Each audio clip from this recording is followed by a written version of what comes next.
Hello ಕರ್ನಾಟಕದ ಜನತೆ, welcome back to update Kannada 360 channel. So ಅಂತೂ ಇಂದು 7ನೇ ಕಂತಿನ ಹಣ ಬಿಡುಗಡೆ ಆಗೇ ಇದೆ. 7ನೇ ಕಂತಿನ ಹಣ ಇದೇ ತಿಂಗಳು ಮಾರ್ಚ್ 15ರಂದು ಬಿಡುಗಡೆ ಮಾಡಿದ್ದಾರೆ. ಸೊ ಎಷ್ಟೋ ಜನಕ್ಕೆ 7ನೇ ಕಂತಿನ ಹಣನೂ ಬಂದಿದೆ ಕೂಡ. ಸೊ ಅಂಥವರೆಲ್ಲ ಹೆಂಗೆ ಚೆಕ್ ಮಾಡ್ಕೊಳ್ಳೋದು ನಮಗೆ 7ನೇ ಕಂತಿನ ಹಣ ಬಂದಿದೆಯೋ ಇಲ್ವೋ ಅಂತ. ಸೊ ನಾನು ಹಳೆ ವೀಡಿಯೋದಲ್ಲೂ ತಿಳಿಸ್ಕೊಟ್ಟಿದ್ದೆ. ನೀವು ಎರಡು ರೀತಿ ನಿಮಗೆ 7ನೇ ಕಂತಿನ ಹಣ ಬಂದಿದೆಯೋ ಇಲ್ವೋ ಅಂತ ಚೆಕ್ ಮಾಡ್ಕೋಬೋದು. ಒಂದು DBT ಆ್ಯಪ್ ಮೂಲಕ ಮತ್ತು ನಿಮ್ಮದು ಮಾಹಿತಿ ಕಣಜ ಆ್ಯಪ್ ಮೂಲಕ ನೀವು ಚೆಕ್ ಮಾಡ್ಕೋಬೋದು. ಸೊ ಇದ್ರ ಬಗ್ಗೆ ಎಲ್ಲ ಡೀಟೇಲಾಗಿ ಹೇಳ್ತೀನಿ. ಮತ್ತು 7ನೇ ಕಂತಿನ ಹಣ ಯಾವ ಜಿಲ್ಲೆಗೆ ಬಿಡುಗಡೆ ಆಗಿದೆ ಅಂತಲೂ ತಿಳಿಸ್ಕೊಡ್ತೀನಿ. ಸೊ ಬನ್ನಿ, ವೀಡಿಯೋನ ಸ್ಟಾರ್ಟ್ ಮಾಡೋಕ್ಕಿಂತ ಮುಂಚೆ ನೀವೇನಾದರೂ ನಮ್ಮ ಚಾನಲ್ಗೆ ಸಬ್ಸ್ಕ್ರೈಬ್ ಮಾಡ್ಕೊಂಡಿಲ್ಲ ಅಂದರೆ ದಯವಿಟ್ಟು ಚಾನಲ್ಗೆ ಸಬ್ಸ್ಕ್ರೈಬ್ನ ಮಾಡ್ಕೊಂಡು ಈ ಪುಟ್ಟ ಹುಡುಗಿನ ಸಪೋರ್ಟ್ ಮಾಡಿ ಅಂತ ಕೇಳ್ತಾ, ಇನ್ನು ವೀಡಿಯೋಗೆ ಲೈಕ್ ಕಟ್ಟಿಲ್ಲ ಅಂದರೆ ದಯವಿಟ್ಟು ವೀಡಿಯೋಗೆ ಲೈಕ್ನ ಕೊಡಿ ಮತ್ತು ವೀಡಿಯೋನ ಆದಷ್ಟು ಶೇರ್ ಮಾಡಿ ಅಂತ ಕೇಳ್ತಾ ವೀಡಿಯೋಗೆ ಲೈಕ್ ಕೊಟ್ಬಿಟ್ಟು ವೀಡಿಯೋನ ನೋಡಿ. ಸೊ ಹೌದು, ಎಲ್ಲರಿಗೂ 7ನೇ ಕಂತಿನ ಹಣ ಇನ್ನೂ ಬಿಡುಗಡೆ ಆಗಿಲ್ಲ. ಕೆಲವೊಂದಷ್ಟು ಜಿಲ್ಲೆಗಳಿಗೆ, ಕೆಲವೊಂದಷ್ಟು ಮಹಿಳೆಯರಿಗೆ ಅಷ್ಟೇ 7ನೇ ಕಂತಿನ ಹಣ ಬಿಡುಗಡೆ ಆಗಿದೆ.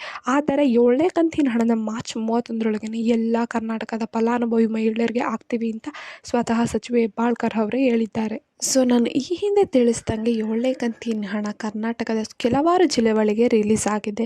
ಸೊ ಆ ಜಿಲ್ಲೆಗಳಲ್ಲಿ ಯಾವ್ಯಾವಂದರೆ ಶಿವಮೊಗ್ಗ, ಧಾರವಾಡ, ತುಮಕೂರು, ಚಾಮರಾಜನಗರ, ವಿಜಯಪುರ, ಬೆಳಗಾವಿ, ಬೆಂಗಳೂರು ಗ್ರಾಮಾಂತರ ಮತ್ತು ಬೆಂಗಳೂರು ನಗರ, ರಾಮನಗರ, ಕೊಪ್ಪಳ, ದಕ್ಷಿಣ ಕನ್ನಡ, ತುಮಕೂರು, ಹಾವೇರಿ, ಉತ್ತರ ಕನ್ನಡ, ಕೋಲಾರ, ಗದಗ, ವಿಜಯನಗರ, ಬೀದರ್, ರಾಯಚೂರು, ಮೈಸೂರು, ಚಿತ್ರದುರ್ಗ, ಹಾಸನ, ಬಳ್ಳಾರಿ, ಯಾದಗಿರಿ.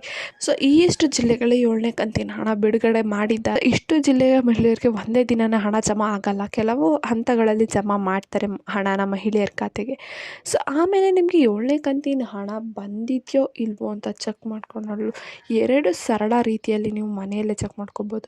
ಒಂದು ಏನಪ್ಪ ಅಂದರೆ, ನಿಮ್ದೇನಾದರೂ ಬ್ಯಾಂಕ್ ಖಾತೆಗೆ ಮೊಬೈಲ್ ರಿಜಿಸ್ಟರ್ ಆಗಿತ್ತಂದರೆ ಯಾವುದೇ ಹಣ ವರ್ಗಾವಣೆ ಅಥವಾ ಕಟ್ಟಾದ್ರೂ ಕೂಡ ನಿಮಗೆ ಒಂದು SMS ಬರುತ್ತೆ. ನೀವು ಏನಾದರೂ ಮೊಬೈಲ್ ನಂಬರ್ ರಿಜಿಸ್ಟರ್ ಆಗಿತ್ತಂದರೆ.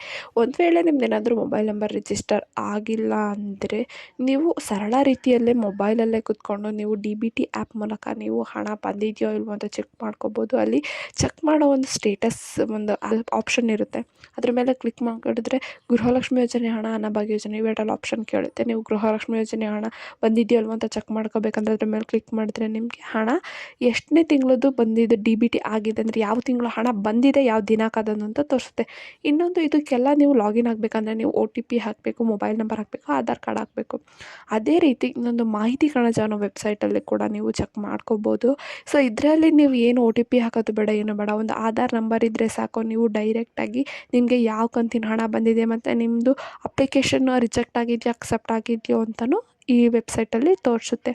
ಸೊ ಎರಡು ರೀತಿ ನೀವು ನಿಮ್ಮ ಗೃಹಲಕ್ಷ್ಮಿ ಯೋಜನೆ 7ನೇ ಕಂತಿನ ಹಣ ಬಂದಿದೆಯೋ ಇಲ್ವೋ ಅಥವಾ ಯಾವ ಹಿಂದಿನ ಕಂತಿನ ಹಣ ಬಂದಿದೆಯೋ ಇಲ್ವೋ ಅಂತ ಚೆಕ್ ಮಾಡ್ಕೋಬೋದು.